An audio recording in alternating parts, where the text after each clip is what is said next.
Okay, guys, welcome back to Of Stone and Clay. This is episode 136. It's episode 136, and we're here with Terrin Ammar. Thank you so much for coming. Thank you for having me. Yeah. I'm excited. I had your husband on the show like a month or two ago. Yeah. And he's an amazing human. He's the best. And we'll get more into his amazingness. But you're somebody that I've always almost known. Yeah. Right. know? You've just been on the periphery, and I know your husband really well, and probably a lot of your friends and stuff. And so I'm excited we get to finally talk. Yeah. We've been in kind of the same circle, but never in the same circle. The same quadrant. Sense. Yeah, the same quadrant of the circle. Right. Yeah. But we're kind of matching, which I know, is really we're good news. twinsies today. We got the memo, the energy vibe. Yeah. So why don't you tell me a little bit about what it is you do? I feel like you do so many things. I know. I feel like your big focus is this Queen Collective that is, about empowering women and helping them with discovering maybe their struggles between balancing their divine femininity and some masculine energy, and maybe some attachment issues and a lot of stuff. Yeah. And obviously you and your husband do a lot of healing and speaking events together, and then you do your stuff on your own. So kind of tell me, what do you feel like you do? What is your purpose? What is my purpose? And it's such a good question. So I have the Queen Collective, and it really honestly is something that God kind of gave me the blueprint of this download of creating something that I needed about 6 years ago with my own story and whatnot. And it's really just helping women come back to the truth of who I believe God created them to be. Yeah. Which is really reconnecting more deeply and understanding the divinely feminine being that they were created to be, and not to fit in the box that maybe society has told us that they're supposed to fit into. Yeah.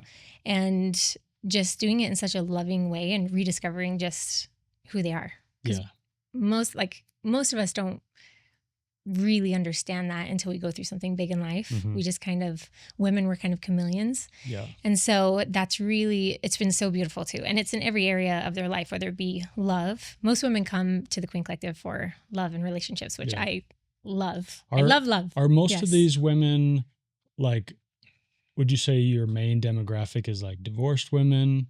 Is it women single in their 30s? What's sort of your... Yeah, it's all of it. Yeah. I would say women who have been single for a long time, just love feels so hard and so heavy to them, and it just hasn't worked out. Yeah. And women who have gone through that deep, deep heartbreak, whether it be divorce or in relationship. And it's really beautiful to see these women go on this journey of self-discovery within the Queen Collective, because it affects every area of your life. It's not just about, I'm going to teach you about feminine energy. It's really who are you? And when you become the queen within yourself, it's what does that do in your life? Right. Whether it be in business or relationships and whatnot. So, I would say, those two demographics are the biggest. I have a lot of married women too. Henry and I do a lot of relationship stuff with couples too, which is super fun.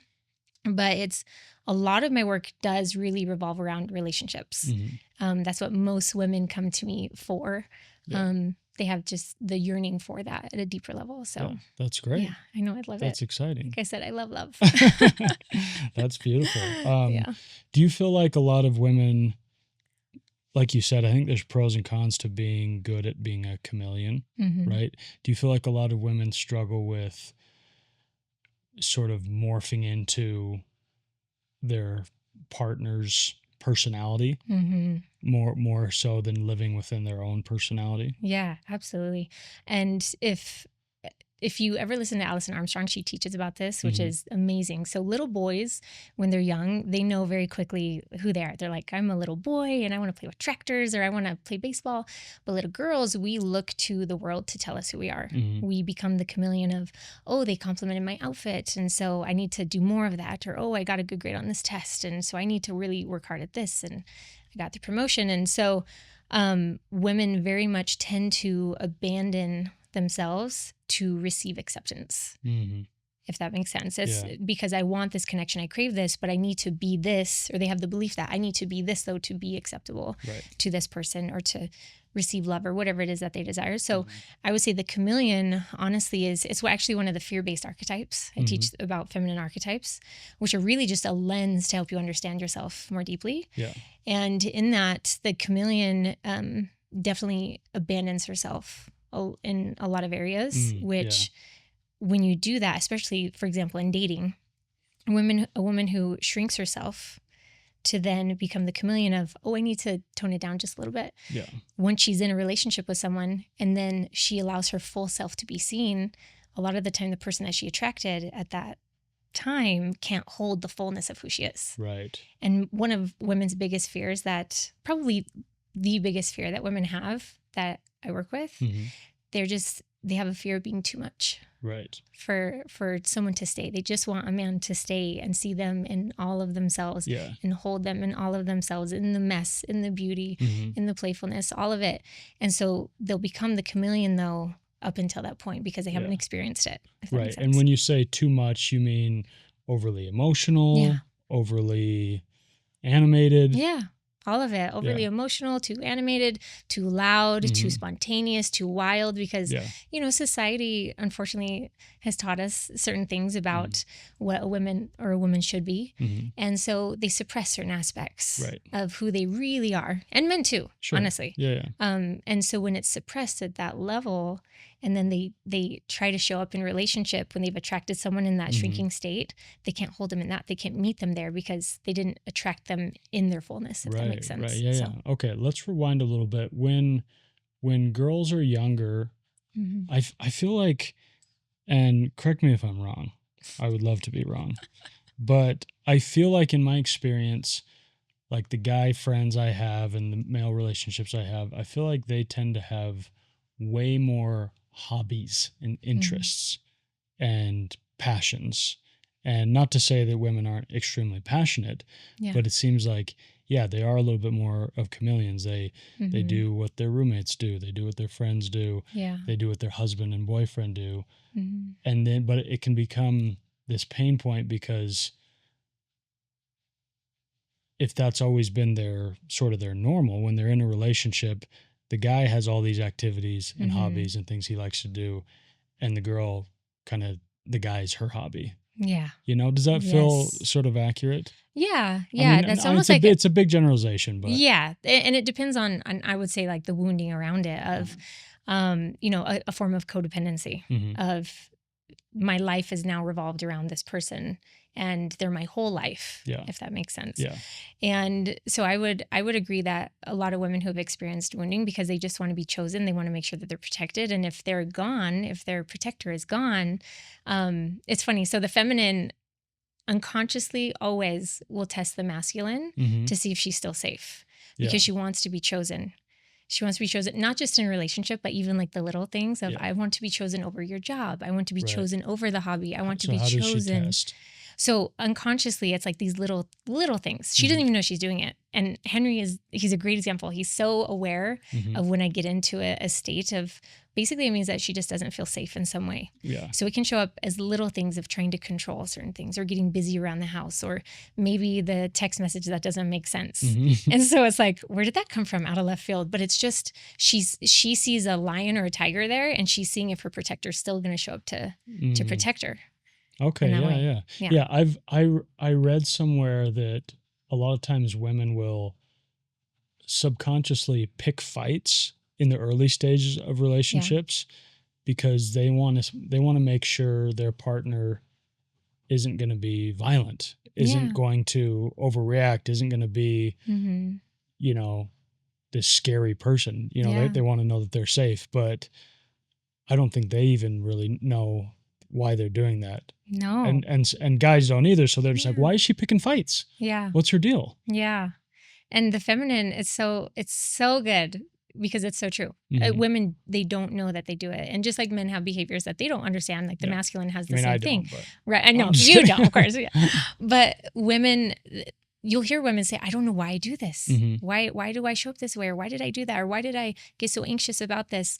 And it's because if they were taught that that's their normal mm-hmm. and that's familiar of like, I need to pick this fight. Maybe when they were younger, their parent didn't fully see them. And so they had to throw a tantrum to get attention because they would rather have attention than none at all. Mm-hmm. Because it gave them some form of connection. Yeah. So it's the same in relationship with women. If they pick those fights, because again, it's they might be seeking for that protection as well.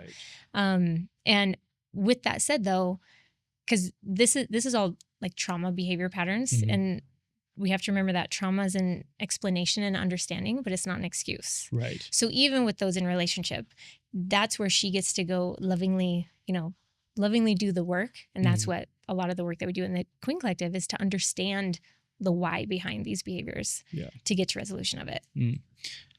And for yourself, because you were a D1 hooper, and now you do all these different things. Were you always passion and hobby driven, or did you kind of have to figure that out with time and age? Oh my goodness. Okay. So yes, I grew up small town, Fallon, Nevada. We were talking about that beforehand.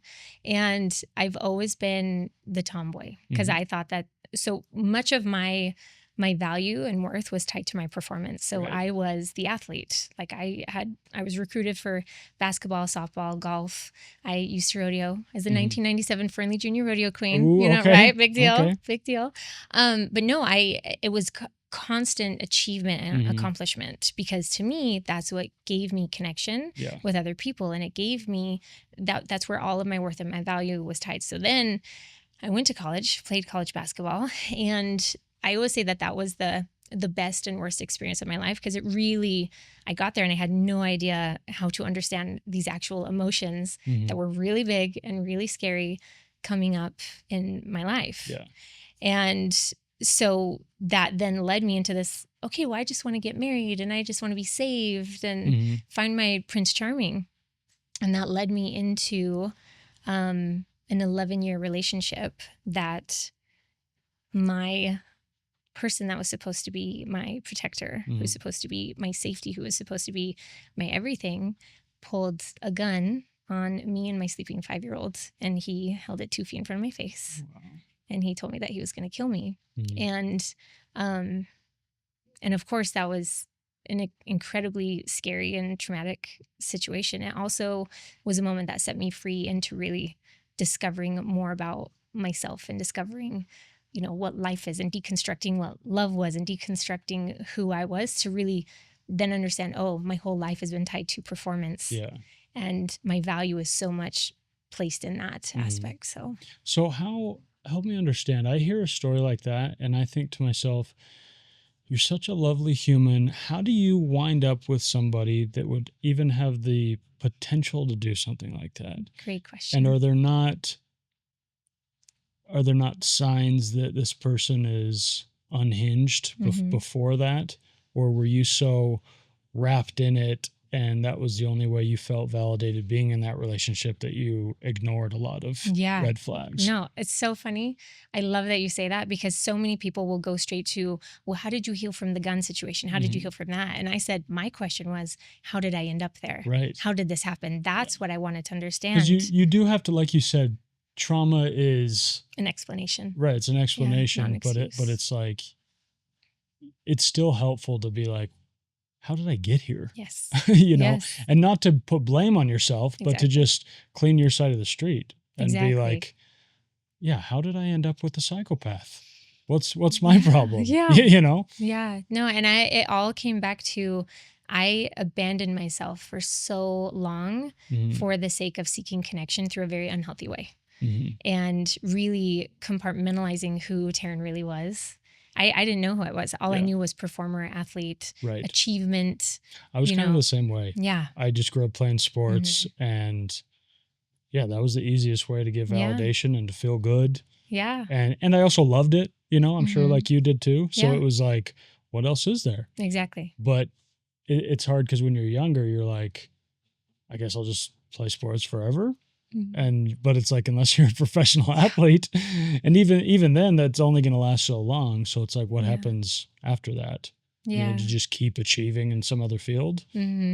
Yeah, no. And so after that, it was like, obviously my whole world blew up at this time. But it also then, so I was thrown into the single dating scene in my 30s, which was, it was a dark and inhospitable place. And yes.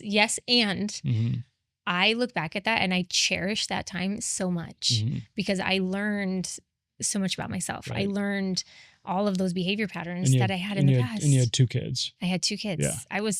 Listen, if I was in an abusive relationship, small town Fallon, Nevada, in the middle of a dirt state, I have 2 kids. I don't know where life is leading me. And I always say, if I can call in and find the love of my life, anybody can. And that's why I'm so passionate about this work, because I know that that's what led me to him. That's what called him in. Right. That's what attracted me. Because that's not like, besides you as a person and all the things you bring to the table, that's not a great thing to bring to the dating marketplace. Just got out of an abusive relationship, have 2 kids. Yep. And it's just a lot, Yeah. Yeah. And it's interesting because, and I had all the same thoughts. I remember, because I had to move back in with my mom for a time being. And then I got my own place. And I remember sitting, there's no furniture, nothing. And there's like this little step and it's hardwood floor. All I had was a TV, which I didn't even watch. But I sat and I had a Diet Coke next to me. And I just remember just pleading with God, like, is this what was meant for me? Yeah. Like, what did I do to have someone treat me so harshly for so long? And now to be in this scenario. But in that moment, just like, it was also one of the most comforting moments of, I got you. Yeah. Just trust. I was like, okay. Yeah. Okay. And so, but I really got super intentional during that time too. Like, I really dove in the deep end of this work to really just see. I was seeking so much.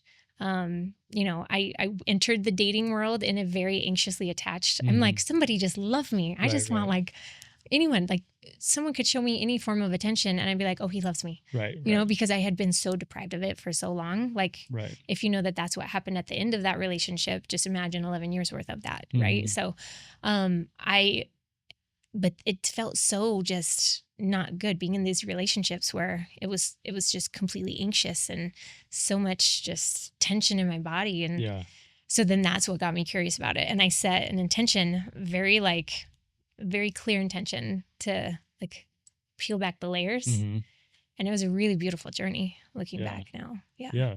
Did you, after that sort of disintegrated with your ex, did you sort of carry around some shame just for the fact that you had stayed so long and had, put your children through that? And like, even though you were the victim, did you carry around some shame? Yeah. Yeah, absolutely. I had shame and guilt in so many areas of my life because I didn't show up in that relationship either as who I wanted to show up as. Yeah. There was guilt around that. There was guilt of what happened. There was guilt of exactly what you said, of staying for so long, but not, I would say, well, why didn't I have the courage to just leave early? But what people tend to not understand is when you're in abuse, those logical things don't make sense to you. It's when you're in it, it's a completely different story. And the stories I told myself was, well, this is just how it is. And that's just how men are. And this is normal. And also just my own trauma and wiring. I justified it in so many different ways. And also it was a complete mask. I wore a mask. Nobody knew about it. And so it's really interesting to look back at all of that.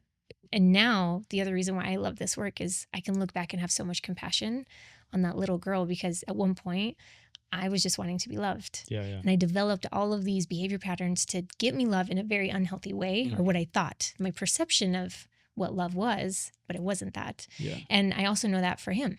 And a lot of people think I'm crazy for saying this, but I actually have so much compassion for that person because I know that at one point he was a little boy that just wanted to be loved, and his own stuff led him to what he did. Yeah. But yeah, it's really neat to understand it at such a deeper level than the surface logical thinking of it, But I love that you say that, because I feel like it makes it so much easier to heal if you're able to forgive and be like, okay, maybe he was horrible. Maybe he did hurt me, and maybe he did unspeakable things, but it's for a reason. He had his issues. Yeah. He was sick. He was struggling, and it doesn't mean I need to be in his life and be his good buddy now. But was it hard to get to that point, or did you get there pretty quick? Oh yeah. It took a minute for me to get there. Yeah, for sure. And but when I did get there, it was like this weight was just the shame, the guilt, like everything came off of me. That, combined with just like with this walking this path with God was so cool, because I realized obviously I had the most ultimate form of love.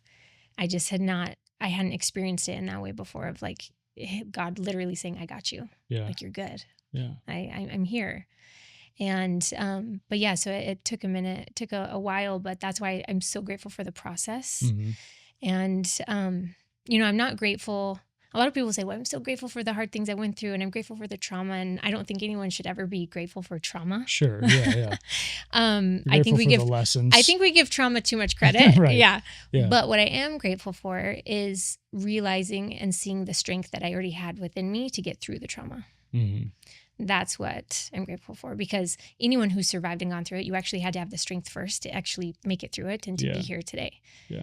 And so the trauma didn't make me who I am today. It's just, it revealed a couple things. Right. So. What do you tell the women that are stuck in a toxic or abusive relationship that, they can't see straight, and it's almost like they're addicted to that energy and that cycle? Yeah. How do you sort of softly tell them, like, you got to go? Yeah. Well, it's interesting because I can't tell them. Mm-hmm. I don't tell them. It has to be their own self-leadership and their own decision. So what I do is I guide them to that decision within themselves, because they actually have the answer already. Sure, yeah. They have it within and they know it. It's just revealing it in a way that they understand it, because I can sit here and say, Taylor, go XYZ, mm-hmm. but that's a lot easier said than done. I won't go XYZ. Yeah, right. Exactly. Yeah. It's easier for me to say that, mm-hmm. but our nervous system and our subconscious and all of these things, they have a different plan for us, and they're usually the ones that are in the driver's seat. And I had a call today, and a client today who had a huge breakthrough, mm-hmm. and she actually realized that this part of her was it really protecting her from the one thing that she actually desired, which is really interesting. When these parts of us, it's called multiplicity in the I guess the trauma world, and it's really neat to understand these parts at a deeper level and what they actually desire, and realize that they're going about getting us what we want in just an unhealthy way. So this woman that you're talking about, if she's in a toxic, abusive relationship, how to get her there is, one, she is addicted to chaos, probably. Mm-hmm. That's all she's known, because your nervous system will always pick the familiar over the healthy. Right. It's not going to pick like, oh, that looks, healthy to me. Mm-hmm. This is familiar. And sometimes healthy is unattractive to them. Mm-hmm. It can be boring. Yeah. Or so they think. Right. So they think is boring. And so it's really just a process of getting them to get to that answer themselves, mm-hmm. and seeking to understand at a deeper level.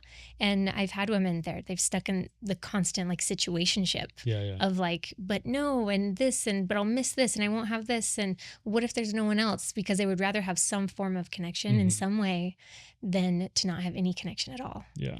And there's a real art to having safety within yourself, mm-hmm. and to not feel that like anxious drive to just only sacrificing all of yourself to be with something that's unhealthy. Yeah. How do we switch our mind to more of an abundance mindset when it comes to dating? Because I've struggled with that too, where you're in a relationship and it ends for whatever reason, healthy or not, and you're like, how am I ever going to find that again? Yeah. Even though you just recently found it, mm-hmm. for some reason your brain is like, well, that was my last chance probably. Yeah. Yeah. How do you switch out of that mindset? Yeah. Well, if to me in the work that we do, so, because again, just like I said, Taylor, we'll just switch out of it. Yeah. Yeah. It doesn't work. And so that's why a lot of the work I do is somatic. It's within the body, because this is really cool, actually. So 80% of our emotional data actually comes from our body to our brain. Mm-hmm. Only 20% comes from our brain to our body. Okay. So that means if you go to cognitive talk therapy, which therapy is great, but you're only accessing 20% of the data that you need to understand about what's going on within you, where your body really holds the wisdom and tells the story. And so we have to create, I mean, you're an athlete. Did you play baseball? I played basketball. Basketball. And tennis. Okay. Free throws. Yeah. Right? So you need reps shooting free throws. It's the same with our nervous system. We have to give new experiences of what that feels like to really get into a different, what I would say, mindset. Because mindset, external strategy without internal transformation means nothing. Right. Like you have to really experience the feeling of it. And that's a lot of why I do what I do with the Queen Collective is, you know, we go to a festival every year in Serbia. And 2 years ago, or was it 3 years? 3 years ago, we came home from it, and God very clearly told me, he said, I need you to create opportunities for women to experience the feeling of what it feels like to be in the feminine, not just consciously tell them what it is. Yeah. Because you can flip on Instagram, and I'm sure you've seen the quotes, and you'll share it, or it's on the story, or share it with somebody, and it's this conscious space, but that's not experiencing the feeling and the embodiment of what that is. So that's where this work lies, you know, different somatic experiences. Yeah. Okay. Yeah. I like that. So I was reading your little piece about the 7 archetypes. Yeah. Right. And one of my questions is, how do you sort of balance, you know, an ability as a woman to be commanding yet soft, right? Yeah. Because I think a lot of women struggle with that, where they don't want to be too much, right? They want to be calm and not erratic, but they also want to stand their ground and be confident. And men don't really have that same issue. We have different issues, right? Usually men aren't worried about coming across soft, you know? So how do you find that balance? Yeah. Because I know it's funny, sometimes it's hard to pinpoint, but I can think of women that have struck that balance, right? Yeah. And they're very confident, they're very self-aware, but there's also a softness to them, and there's a femininity about them, and there's one of my favorite things you brought up in the archetypes is there's a playfulness about them. Yes. You know? How do you strike that balance? Oh my gosh, I love that you said that about playfulness. Okay, we're going to remind me about playfulness. I'm going to come back to that. And the archetypes I get so excited about.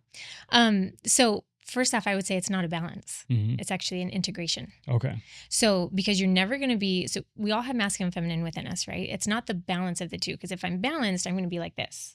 I want polarization. I want to live mostly in the energy that I grow in, that I thrive in, which is my feminine. Yeah. And I also need to be able to take that aligned action in the masculine. And so the reason I teach the feminine archetypes is I want my life to be like a piano. And whatever the melody calls for, that's the note I get to play of which archetype. And it becomes so it's about timing. Yes. And it's what does the moment call for? And so I also, aside from the Queen Collective, like I'm the recovering, what I would say, a recovered boss babe. So I'm still an owner in an 8-figure insurance company. But I would have to go into these boardrooms with these uber masculine men, and I would have to be able to hold my own. Yeah. But really, when I integrated the feminine, it's when I had the most successful years of my life. Because just like you mentioned, the most attractive quality of the feminine to the masculine is playfulness. 100%. Right? Yeah. Yeah. And I've taken so many polls. I've studied it. Playfulness is it. You cannot deny a woman who just walks into the room and she's smiling and playful, and just like that energy is undeniable and is so magnetic. But guess what? The number one thing most women are disconnected from. Playfulness. Can I say something that might upset a lot of women? But the women need to know that I love them dearly. Yes, we love you. I feel like a lot of times, and I'm open to whatever, but a lot of times I'm more drawn to younger women because they tend to be more playful. Yeah. Right? I'll go out with, I'm all over the place. I'll go out with the girl that's 20. I'll go out with the girl that's 37. Yeah.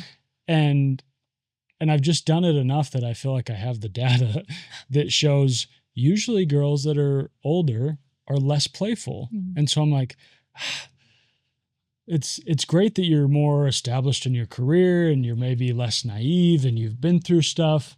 Those are all assets. Yeah. But I just value the playfulness so much. Yeah. And when it's not there, it's a big turnoff. Yeah. I can answer that question. Yeah. So especially because you said women who maybe are more established in their career, guess what the world and society has taught women in career specifically about playfulness?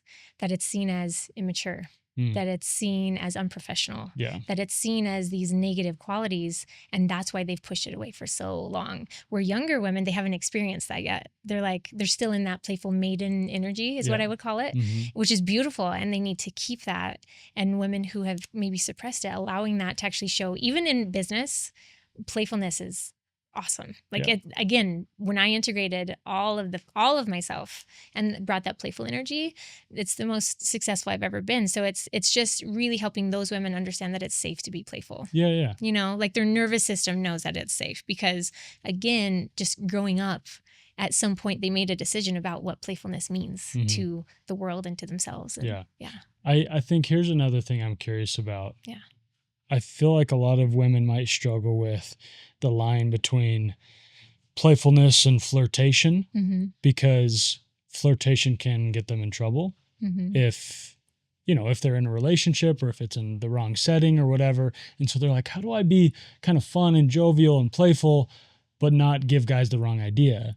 Yeah. Because we're so good at getting the wrong idea as men. Yeah. Like even myself, I feel like if a woman is nice to me and playful, I'm kind of like, she's probably interested. Yeah. Like that's the direction I tend to lean towards.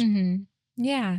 Well, I would say it's where does the responsibility lie? And I do think that, I know that a lot of women have placed that responsibility of men's reaction on them, which has actually helped or made them suppress that playfulness. Right. You know what I mean? So it's like they are allowed to be all that they want to be in that playfulness. And it's also the intention. So I would say, what is your intention of your playfulness? Is it truly you in this deeply embodied, like loving, playful, fun energy? Or is your intention seeking something in I would say more of a fear-based state? Because sometimes the playfulness of the lover archetype in a fear-based way can come across as almost like a manipulation to gain something, whether it be, like in that context. Yeah, exactly. And so that's why all of the archetypes, and I think you only read the love-based, there's a whole fear-based archetypes as well. No, I read them all. You did? Oh, good. Yeah, I just hit those to start with. Yeah. So understanding both the love and the fear, and I would just say it's the intention. But a woman should be able to be that playfulness without taking on the responsibility of how it's perceived or taken from other people. Right. You know what I mean? Yeah. And when she can operate in that, it's just operating in the complete 100% truth of who she is, no matter the consequence almost in a way. I think some women have shut down their playfulness because they've learned, especially like, let's call a spade a spade. If they're like a really attractive girl, they've learned that if they give any guy an inch, he's gonna go a mile. And so they're like, it's almost easier to just shut that down and be a little more like a boss babe, right? Yeah. So I don't have guys hitting on me nonstop and guys sliding in my DMs every time something happens. Like, again, it's like, I don't envy the position of women, because I'm like, as a man, it's just, it's really a non-issue. Yeah. And what's interesting too is I love this topic because you're exactly right. And in that aspect of women who have learned to adapt to that way. So they've built these walls. They have built what I call the shield and the sword. It's like their armor. They put on that masculine shield within themselves. And because attraction has absolutely, I don't want to say absolutely nothing, but you can be the most beautiful woman in the world. You can be the most good looking man in the world, but that doesn't necessarily mean you're attractive. Right. Because it comes from state and energy and embodiment and who you are. Because even if they're beautiful, but they have this super masculine energy about them and their clothes off, they're not playful, you probably don't find that as attractive as the younger, more playful. Not for very long. Yeah, for very long. It might work for like a second and then it fades off because the masculine wants to feel alive and that playfulness makes him feel alive. Yeah. And so that's why it's important. Yeah. It's funny. Because I've heard Jordan Peterson talk a lot about playfulness and it's helped me realize that, because I've always just thrown that in with a girl's personality but it's been a little bit ineffable for me. But now I'm like, I need playfulness. Like it's essential for me. Yeah. And because I like to be weird and silly and joke around. And when a girl feels like it's all business all the time, I'm I'm just not interested. And a relationship isn't meant to be business. It's supposed to be passionate and connected and amazing and fireworks. And, I believe in extraordinary love just because I've gone from what I would say the hell to the heaven. Like, I know what is possible. I have lived it. It's a lived experience. So I love that you say that because yes, the masculine needs the playfulness to feel so alive within himself. And also it's that energy that you would protect her to no end. Right. That energy is so fun and just, I would say there's also an innocence to it as well. Yeah.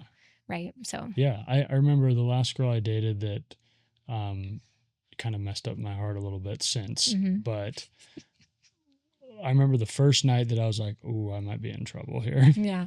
Was we were just hanging out and she was like helping clean my apartment and we were just like laughing and just stayed up till like 4 and we're just being in such a weird mood and like went to the grocery store and bought pickles and came back. Pickles. And it was so playful. Yep. And it just put us both at ease. Yeah. And made it really easy to be like, oh, we like each other. And it just, both of our walls went completely down. Yeah. And it just, sometimes when I'm dating or, attempting to date, I'm like, probably one of the bigger reasons I'm not interested in a girl is often just a lack of playfulness. Yeah. Yeah. Now we know the key to your heart is pickles and playfulness. Pickles and playfulness, yeah. Could be pickleball, could be a dill. So many different aspects. I love that. Yeah. But playfulness is just, it's a very potent energy when it comes to the feminine. That's funny. She actually texted me and was like, hey, do you have any pickles? Oh my gosh. And she's like, I'm craving pickles or whatever. That is so funny. And I, at the time, just really wanted to see her. Yeah. And I was like, yeah, I have pickles. Oh my gosh. And I didn't. But you went to the... And then so she comes over and I'm like, oh gosh, I guess our pickles are gone, whatever. I was like, let's just go get some. Yeah. I love that. You're like sneaky. Strategy, masculine strategy. Yeah, hey, if she's given some sort of excuse to come over, I'm going to let her. I love that. I love that so much. I missed it. Well, I told Henry, I was like, do you ever think about us in the dating when we were dating and do you miss it? And he was like, no, I love this so much more. But I look back and I really do cherish those days of just that discovery. Actually, so this is really cool. I discovered 3 things that really led me to Henry, like and what I needed during the dating phase that really hit home with me. And the first one, a friend shared with me that was really profound for me, and it has 3 subcategories. Okay. And so there's 3 things that you need to be willing to do in dating, which is you have to be willing to get hurt. You have to be willing to hurt someone and you have to be willing for it to work out. Those are violent. Yeah. And if you're not willing to do those 3, that's okay. It just allows you to get lovingly curious of, well, why not? Right. And how can I prepare myself and to be ready for those things? And it's honestly, hurting someone else or you getting hurt, it's not because it's from a malicious place. But when you're dealing with this, when you're dealing with the heart, there's going to be pain and grief and heartache and whatnot. But that was really profound for me to understand that in the dating world, because it prepared me to prepare, if that makes sense. Yeah, because sometimes we think we're emotionally available and we're ready to date, and we're not. No. Right? Yeah. Because we're not willing to be hurt. Yes. Or it's interesting, not willing to hurt somebody else, because I think most people, their narrative is, I don't want to get hurt. I've been hurt too much. Yeah. But sometimes it's so painful to break someone's heart that you're like, I can't do that. That was me. Yeah. When I had started dating, I would rather stay in something I knew wasn't for me than break their heart. Yeah. And it was really hard because I didn't want to hurt them. But again, that was that fear-based pattern of, and why I say living in 100% truth, no matter the consequence, even if that means losing the relationship. Yeah. You know what I mean? And so that was a big part of my whole journey and all of that. So yeah. Yeah. Really cool. I had a relationship that we stayed together kind of on and off for like 2 years. And I just didn't want to hurt her, and I didn't want to hurt myself. And we got along so great, and a lot of things were great, but it it wasn't working. Yeah. Right. We didn't give each other everything that we wanted. And, but there was just so much love there that it was so hard to be like, well, how am I going to just destroy all of this? Yeah. You know, there's two hearts at stake here. I know. Yeah. It is. It's hard. And when it's approached from a place of love, it's not that there won't be hurt, but it hopefully will lessen the rupture in that of like, there's going to be pain, and we have to process grief in the proper way, the right way. And, but doing it and being a loving leader in that, it was always a beautiful experience for me. Like I had breakups during my dating period that actually were were very beautiful, and it hurt really bad.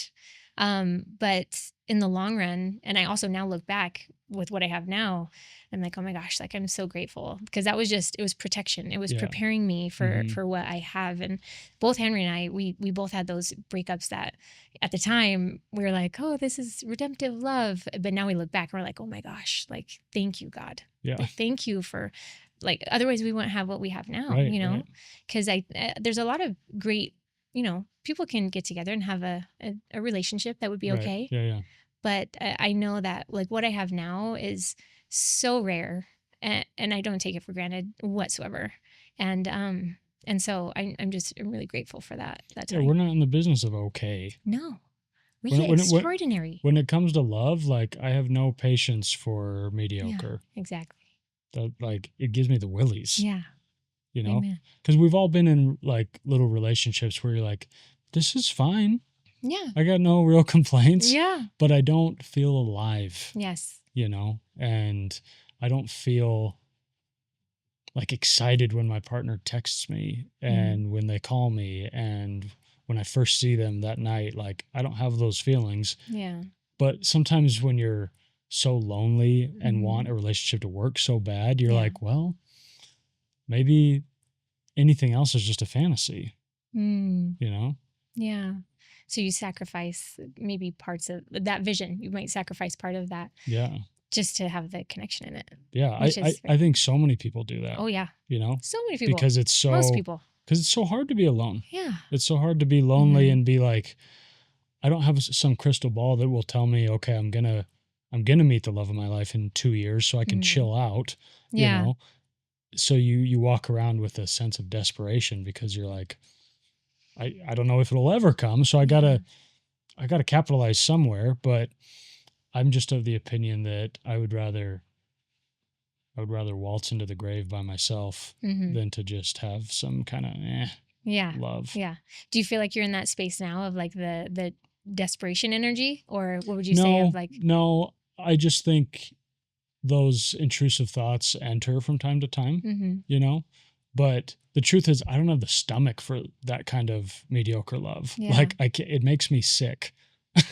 Yeah. You know? And so sometimes when I'm dating, I that desperation, it lingers a little bit. So it'll make me be like, oh, like maybe I'll take her out again or maybe whatever. But it never lasts long enough because it just makes me sick. Yeah. It makes me ill.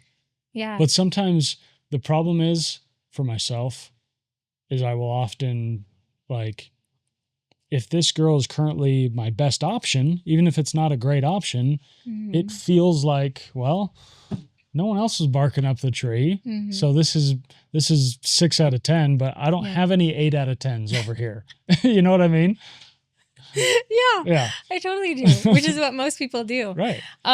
You sparked a thought, and actually a couple of thoughts. So one of them was, I was thinking about masculine desire versus masculine availability. And I think this is what a lot of men fall into. Actually, well, women too. There's feminine desire and feminine availability. As there's a difference in the desire and the longing and the wanting and the actual availability of it, of love. Are you available for love?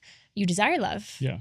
But I even asked on my call today, what is the level of availability that you feel? And all of them said 5. They said 5 because they got really brutally honest with themselves of like, am I fully available?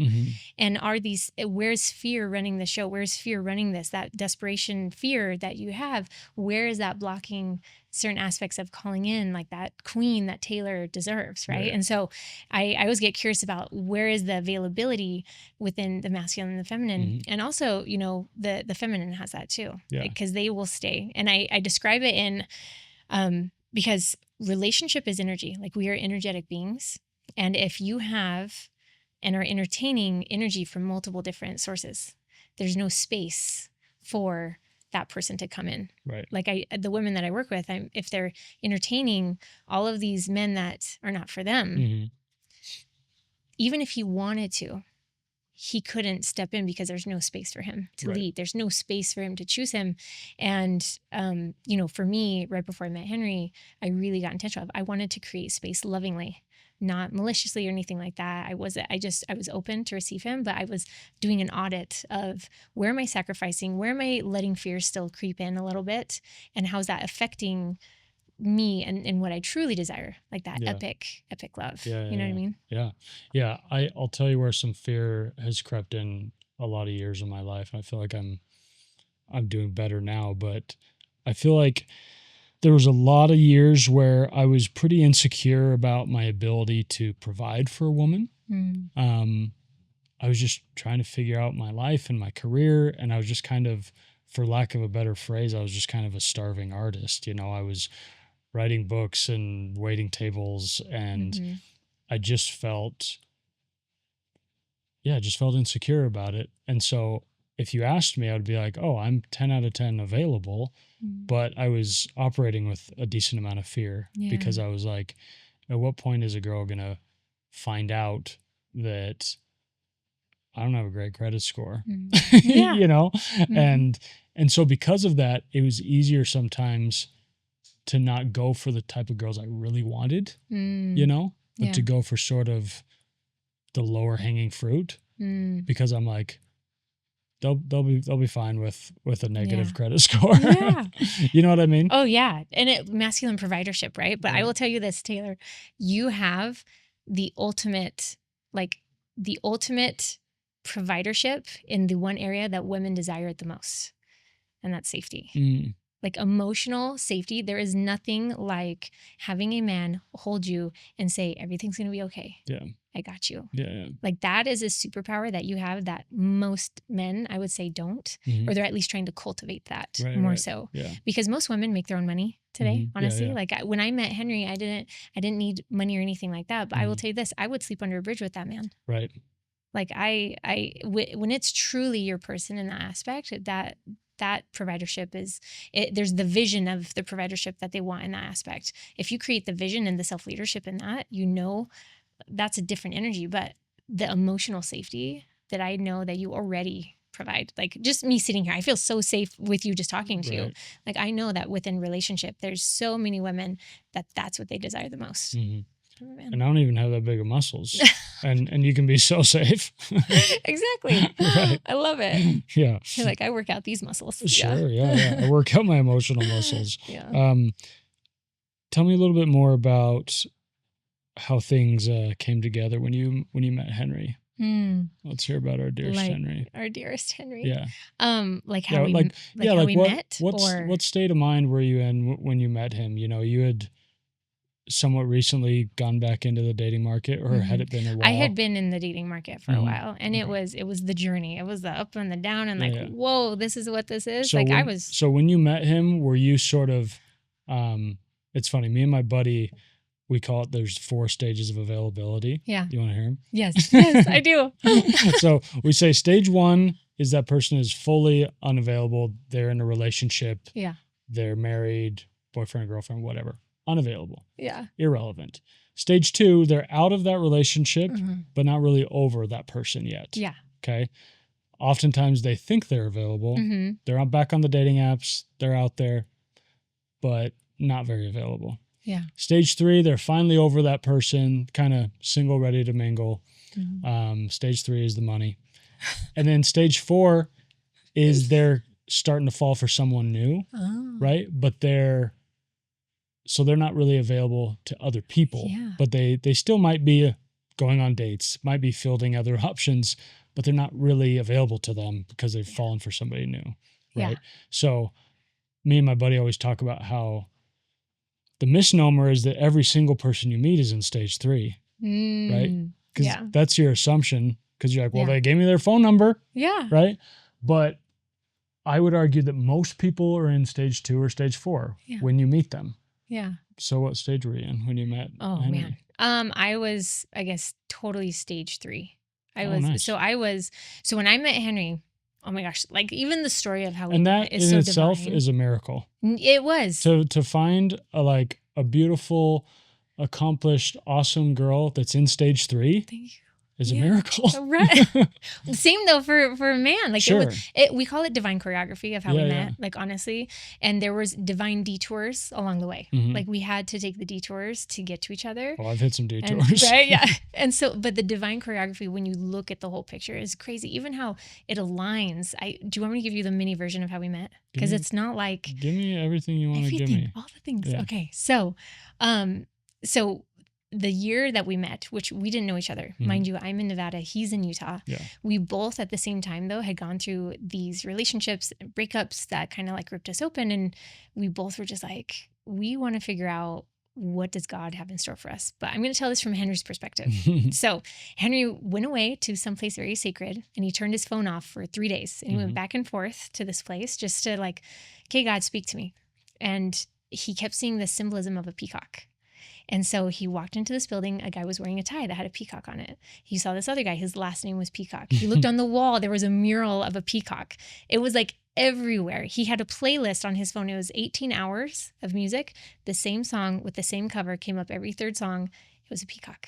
And usually most people are like, is your last name Peacock? No, it is not. Right. So he like Googles the meaning of a peacock.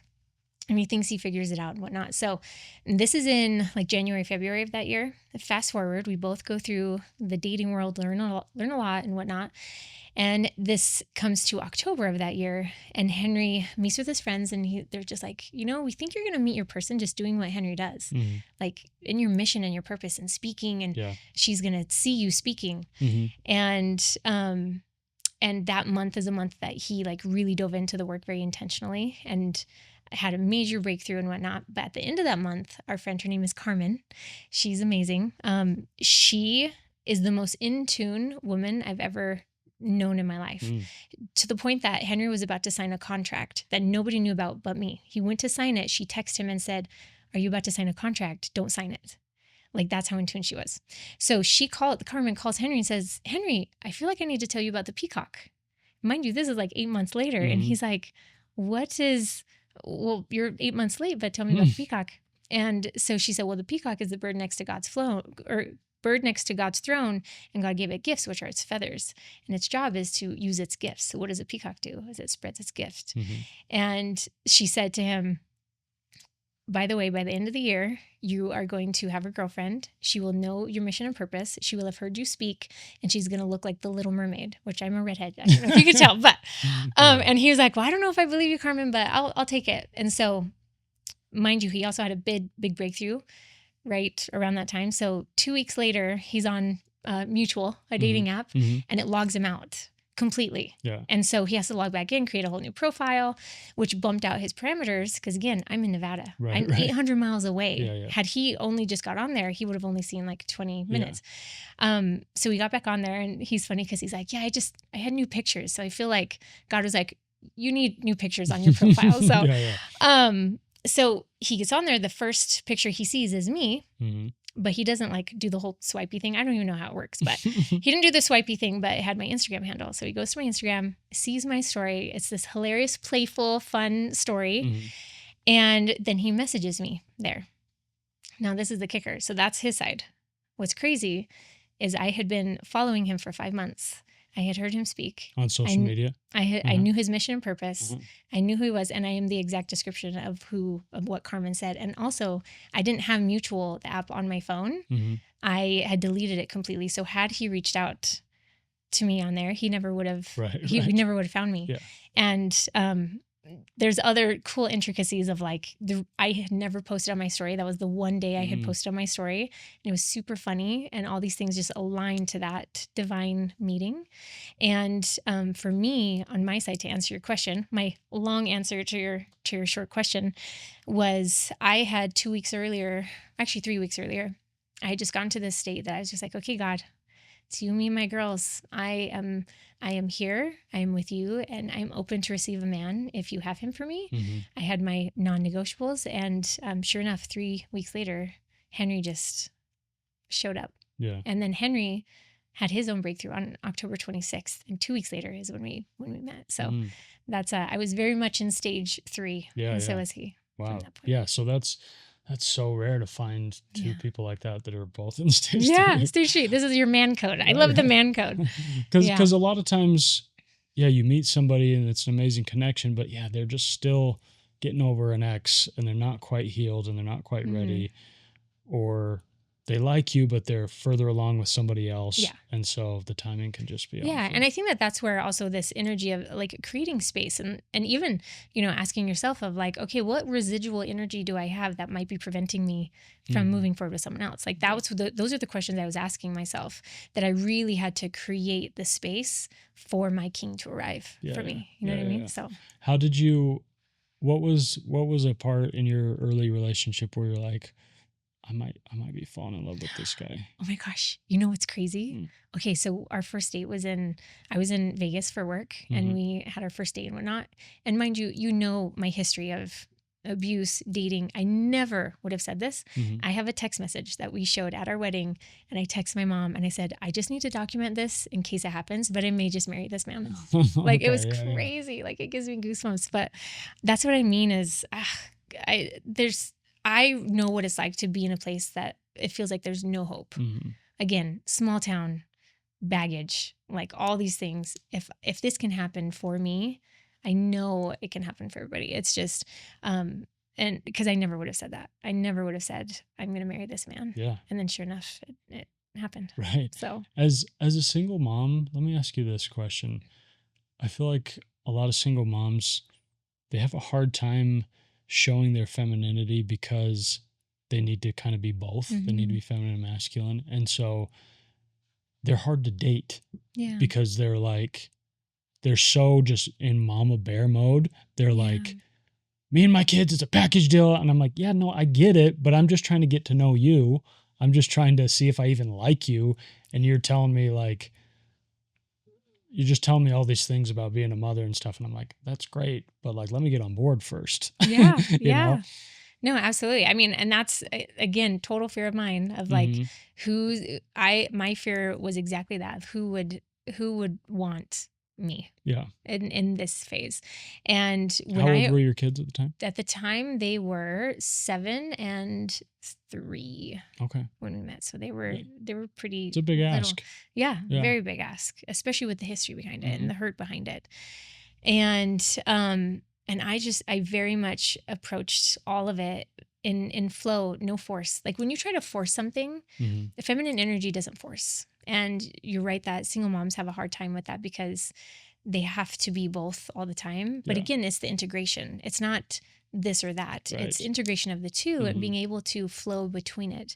In dating, that's the one place that I don't have to let my masculine show up is in my relationship with Henry. Yeah. Right? That is where my complete surrender comes out to him and just life, and I get to soften. You're just in girlfriend mode. Yeah, I am. I will be the passenger princess all day long with this man, and I think it's being able to approach it from that state of, again, the 100% truth, no matter the consequence, without force. There's a softness behind it of, this is me, this is my life. Yeah. That's different as opposed to, well, you better take all of us because this is the package deal. Right. But there is something powerful in, this is all of me. Because again, if they didn't show up to you in that way and you weren't ready for it, when that comes, you might not be wanting to take it. You know what I mean? Yeah. It's being able to show themselves fully in that aspect. Yeah. I tell girls sometimes that, if you're a single mom, let's call it what it is. It's a lot. It's a lot of, I don't like the word baggage, but it's a lot for somebody to just walk into. Right. But I always say, with the right girl, if it's the right kind of love, like she can have 10 kids. Yeah. And it still won't be ideal. Yeah. That's a lot of freaking kids. But with the right girl, there will be no things that are deal breakers. Mm-hmm. Right. Yeah.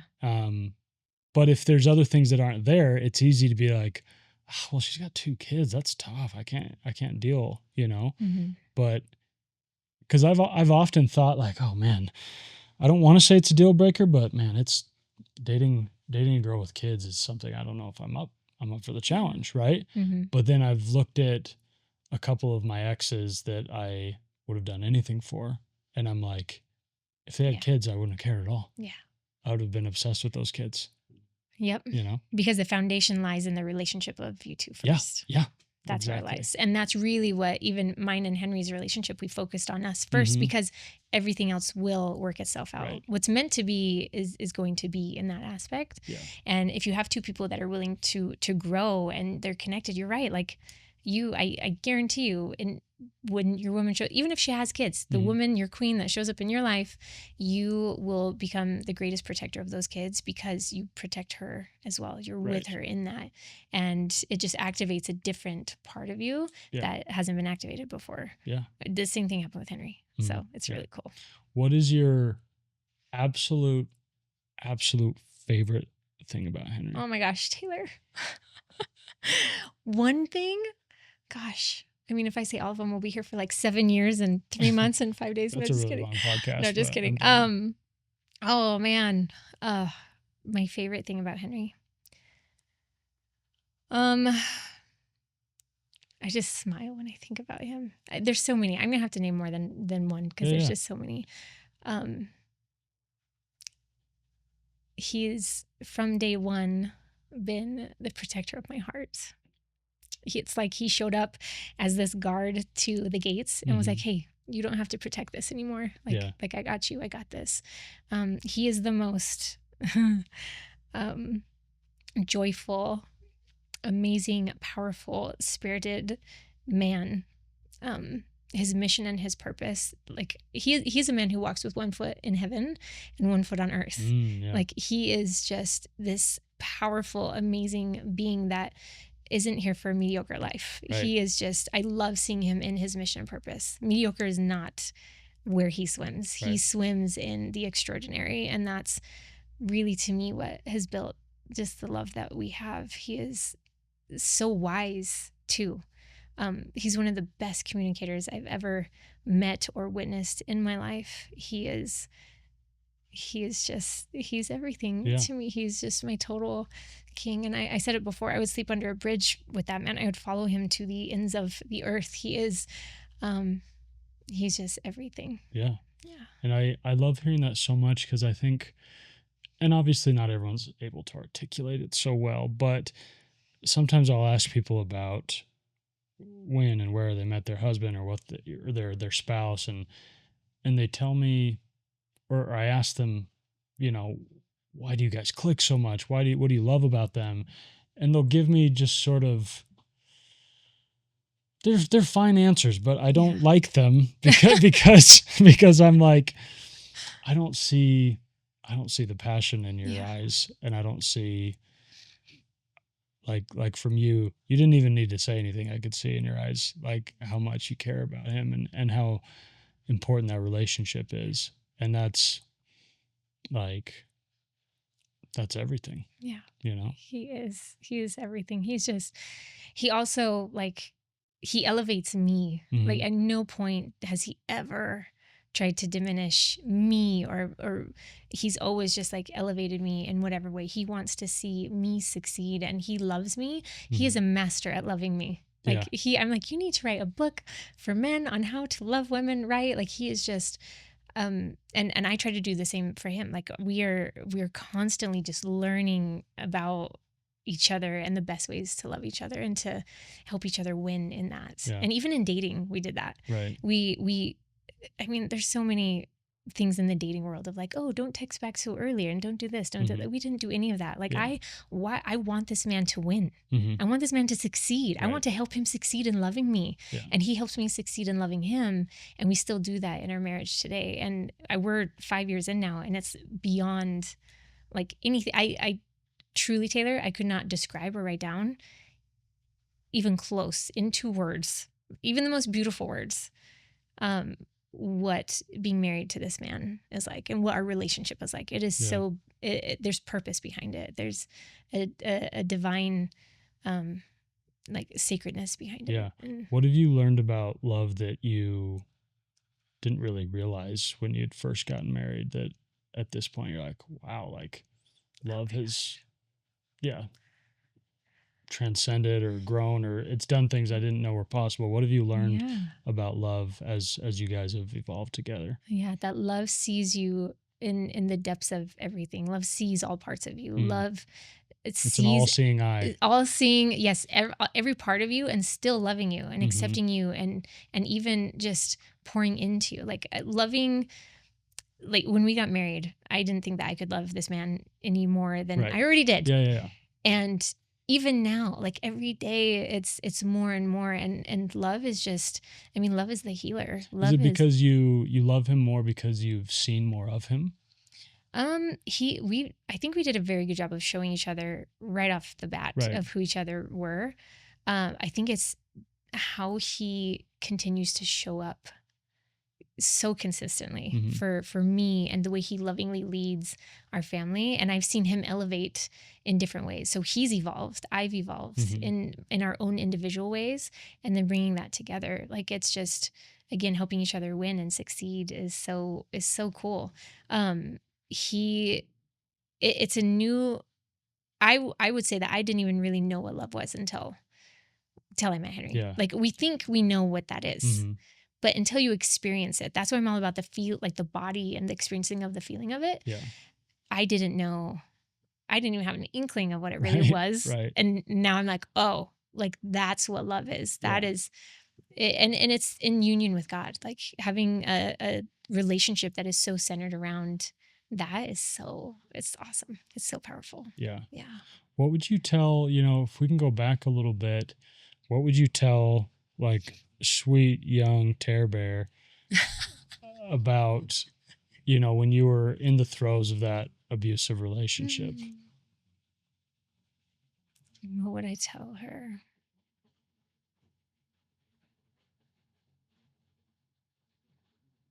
I would say to her, you don't have to perform anymore, that you can take off the mask, and that it's okay. It's okay to leave. It's okay to go, because what I have in store for you is so much greater. Yeah, yeah. And so beautiful and so divine and so safe. Yeah. Because that is what I have now. Like Henry is the safest person in my life. And beyond even just, I mean, we're best friends, yes, but like he is as cliche as this sounds, like he really is my king. Like he is beyond just that surface level relationship. And so I think if little Terrin knew what was on the other side of it, I wouldn't have just They'd be walked. Like, what am I doing here? I would have ran. Right. I would have sprinted.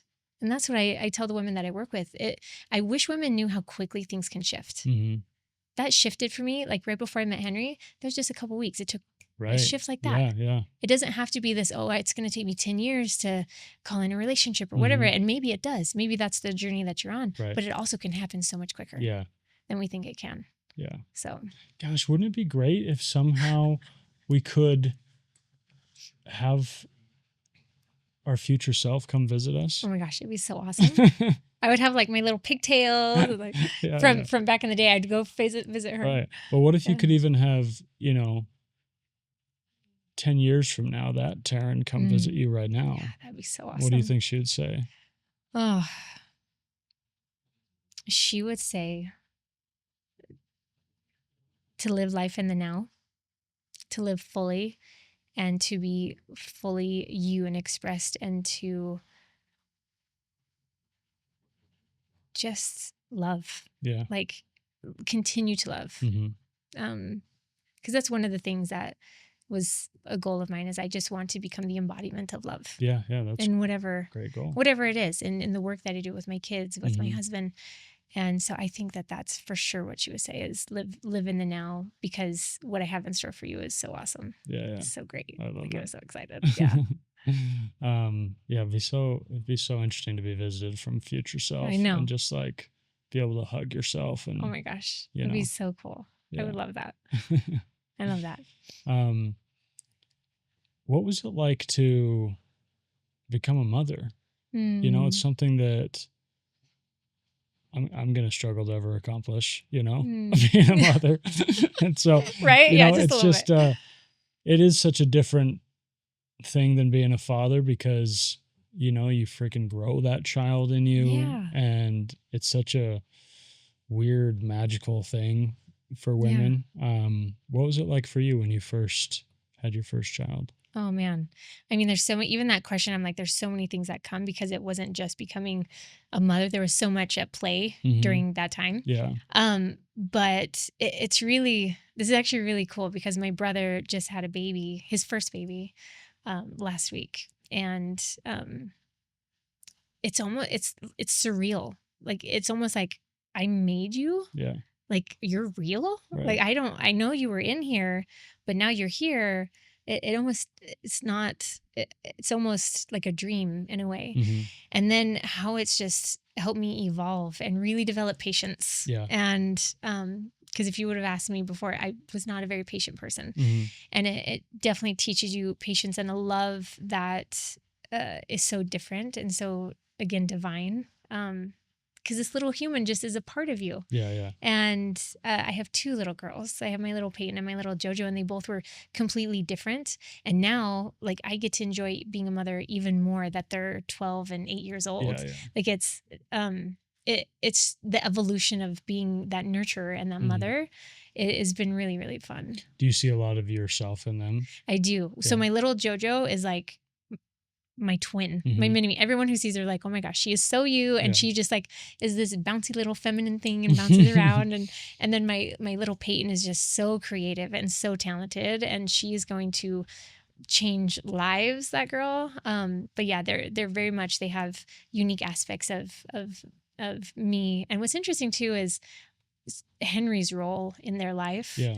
Henry has just been like, he's their safest place. Right. They adore him. They love him. He is, from day one too, it was never an avoidance of them.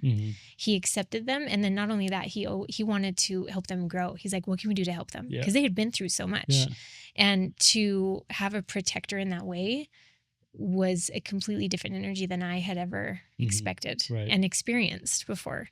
And still to this day, like, if he doesn't come to Nevada to be with us, like he has to stay in Utah or something, they'll cry because they miss him so much and they love him so much. And I've seen him I've seen him pray over their future. I've seen him hold them when they're scared. He's driven all night just to be in a hotel room next door at a hospital in the case we needed him, not even to come into the hospital. Yeah. Like, the devotion that man has, not just to me, but to them, that's made motherhood more enjoyable for me because there's support there. Where before there's so many, we've talked a lot about being single. There's so many women who are single married women. Yeah. There is something to say to that there is, they carry the load of everything and everyone all the time. And that's very much, how I have felt before in the past. And I don't feel an ounce of that now. And when you do that, you can't lean into your feminine. No, it's so hard. I mean, it's very, very difficult too. Yeah. And it's totally understandable that women would be in that more masculine role. And I don't want to demonize the masculine, because there's fear-based masculine energy and love-based. Like, your masculine is a superpower. When you have to take aligned action, that's when you step into it. But women thrive mostly in their feminine. If they're constantly in their masculine, they get burnout. That's what causes dis-ease in the body. It creates disease. It creates, the stress responses that we have. It's just not healthy for women to live in that. Yeah. And so, there are a lot of women though who are the single married women as well. Right. So yeah, I think there's being single, there's being married, and then there's being unhappily married. Yeah. And unhappily married is for sure the worst of the three. Yeah. You know? Yeah. And to me, it's love or life was not meant to spend it like we've talked about so much of being mediocre. Like I believe in extraordinary beyond love. Like that is what's possible. Yeah. That is what I've experienced. And that's what everyone is also worthy and deserving of too. Yeah. It's not just certain people. Because I know so many get in that, you know, the thoughts come in of, well, maybe it's just not meant for me. It's for them. And it's like, no, that's for you too. Like you're so deserving of it and worthy of it. Yeah, that's a great reminder. How do you stay, because you do so many different things, how do you stay really present when you're doing one thing, when you know, okay, we got to go do this retreat in Serbia and we got to do this and we're doing a podcast and we're writing a book and we're healing over here and we're doing therapy over here and we're doing trauma work over here. How do you stay locked into the moment? Yeah. We're very intentional. And I will say, so Henry is very much the structure. I'm very much the flow. And I'm so grateful for Henry's structure because I'm kind of like, I'm very flowy. And he's sometimes, it's kind of like herding cats sometimes where he's like, Terrin, come here. But no, I think we've had so much practice now because even when we were dating, we were going back and forth between places. And now, we basically live out of a suitcase. We're either in Hawaii at retreats, traveling back to Nevada, we're going to Serbia, festivals, all these things. But we tend to, like, I cherish every moment of this life. Yeah. I have this one life, this one physical body, this one mortal body. I get to be a mother one time.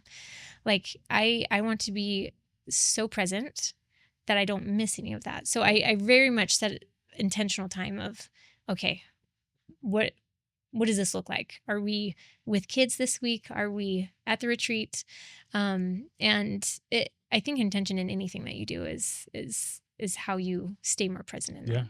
And even in conversation, it's like, I want to be so present that if I'm talking to someone or meet someone for the first time, I want to really know them and see them and understand them.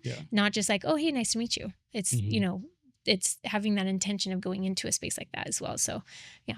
Yeah, I like that. Yeah. Okay, I have a quote I want to read. I want to hear your thoughts. I did a solo episode yesterday and talked about this quote, but I want to talk about it again. Oh, okay. It's by Vincent van Gogh. Okay. And he said, I feel that there is nothing more truly artistic than to love people.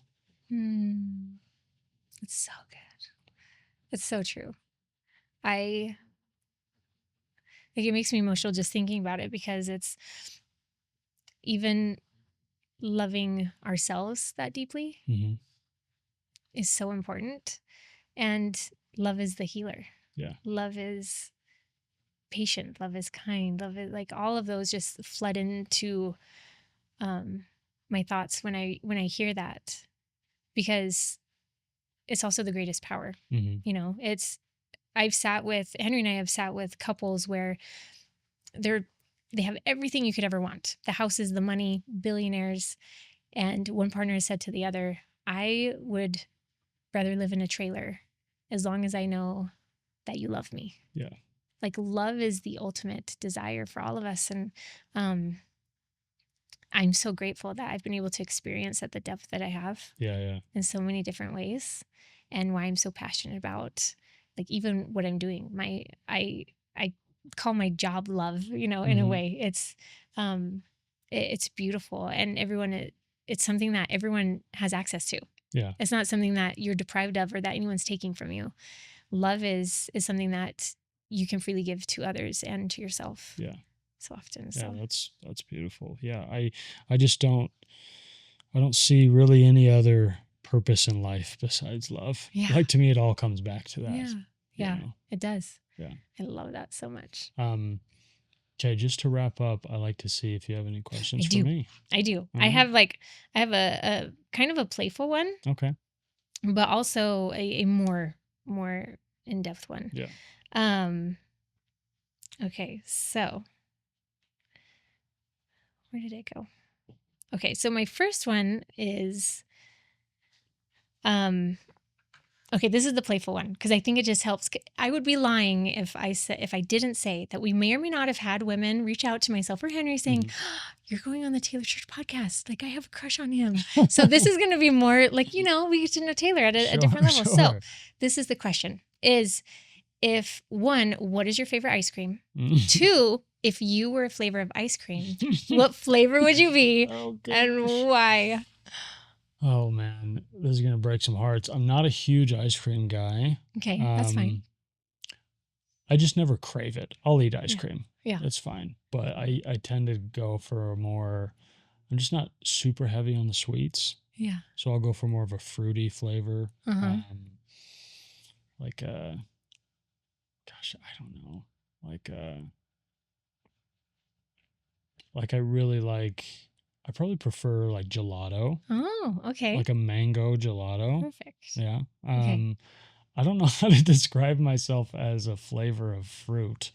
Flavor of ice cream. I know, but it would be fruit. Okay, then pick well, I guess there's only one flavor of chocolate. A cake. What about a cake or a cupcake? Oh gosh. I haven't had a piece of cake in probably 20 years. Really? Yeah, I just you're healthy. I'm not. I just don't like sweets. Guy. What do you like? I like pizza. Okay, perfect. Yeah. What pizza would you be and why then? Okay.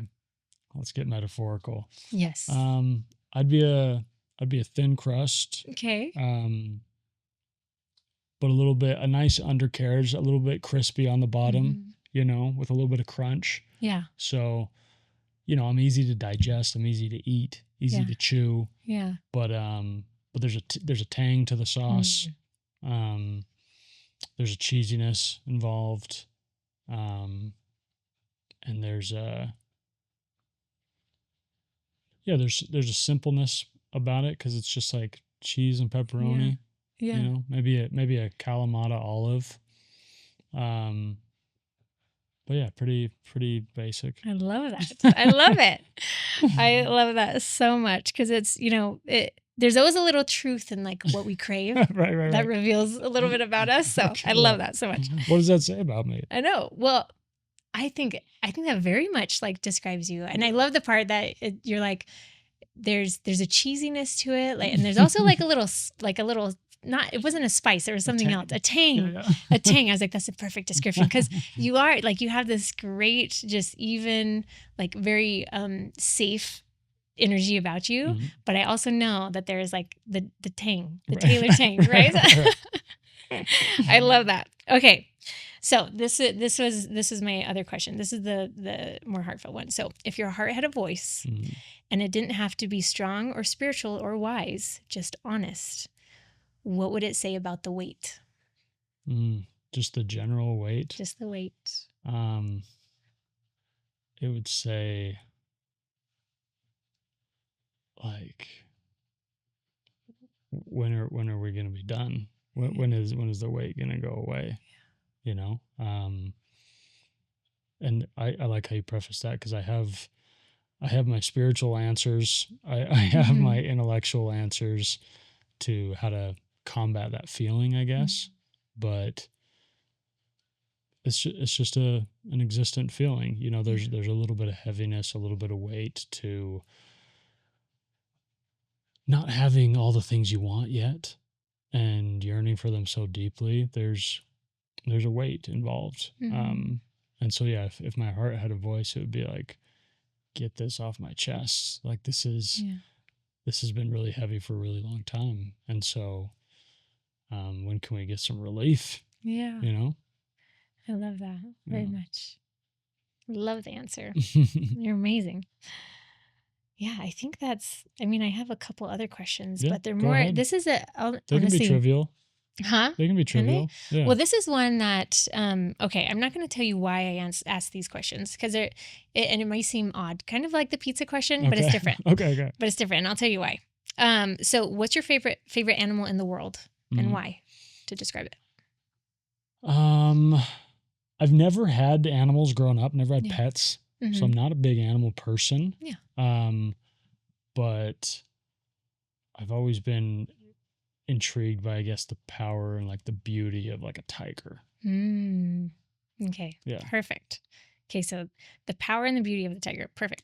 So the second one is, what's your second favorite animal and why? Let's see. It shows you how much time I spend thinking about animals. I know. Oh, here's another one that is like more just a freaking cute animal that's like funny and curious and weird is like a penguin. Oh. Yeah. I love that. Penguins are the cutest. I love that so much. Okay, so this is good. Okay, so last one is, what's your favorite wild animal? Okay. And why? I feel like a tiger's pretty wild. And I'll tell you what, we could go back to tiger. Gosh, I don't know. I love a good meerkat. A meerkat? Well, you may want to go back to tiger. Okay. No. We'll just go to tiger. I'll tell you what. Okay, cool. So this is what's cool. And this is actually, these are questions that they ask in NLP or neuro-linguistic for programming. Okay. But so the first animal is how you see yourself. Okay. The second animal is what you're actually attracted to in a partner. Oh, wow. Playfulness. Yeah. And the some third, waddling. Yeah, right. And that's how the third one is how you express your sexuality. Oh, okay. So that's why I say go back to tiger. Yeah. I'm like, I don't know how a meerkat is in the wild. But that's cool. Yeah, that's funny. Yeah, I'm sure a lot of people say like dog or something, you know. I think horse was one of mine because, you know. Yeah. I was. Yeah, horses are beautiful. Yeah. Yeah, that is interesting because I'm trying to think if some girls I've dated have been penguin-like. Penguin-like. The playfulness of the penguin. Yeah, I just love that because we had talked about the penguins. So. Yeah. I feel like penguins mate for life, don't they? Mm-hmm. Yeah. Yeah. They're very like loyal. Uh-huh. And I don't know, they're just petite and cute. They're cute, right? Yeah. That's what you said. They're so cute. Yeah. Is what you said. So I love that. That was great. Right. That was perfect. So those are wild questions. Yeah. Okay. Yeah. I've never thought about it like that. Yeah. I've never thought like, yeah, I'm tiger-like. Yeah. You know? We have the qualities of the tiger. I guess. But it's honestly like if you think of the tiger and even before it pounces its prey, like it has that like stealth and that calm and that tigers are awesome. Right. And they're also protective. Right. And it's very much that like masculine energy. Yeah. So if you have a tiger on your side, I'd feel safe. Yeah. And I got sharp teeth. Right? Yeah. Yeah. I got some canines. Okay. Awesome. Well, Terrin, thanks so much for coming on. Thank you so much for having me. This has been really, really special. And you have a really like sparkly quality about you that I really like. Thank you. Yeah. You're just easy to talk to and easy to feel loved by, even though like we're just like barely friends. I know, in the same circle, but we meet today for same. Thank you, Taylor. And I'm so grateful for you. I'm grateful for what you're doing. Like your level of just openness and vulnerability and what that is doing for others. You're giving people permission to really just be and to feel. And I'm so grateful for that because I know that you may get comments here and there of, you know, the impact that your podcast has, but that's just the ones that you see. Right. And there's so many that I know that you haven't seen. And so I'm so grateful that you've been led to this and your mission and your purpose and what it's doing for so many people. So thank you. So much. Yeah. Thanks so much. All right. Okay.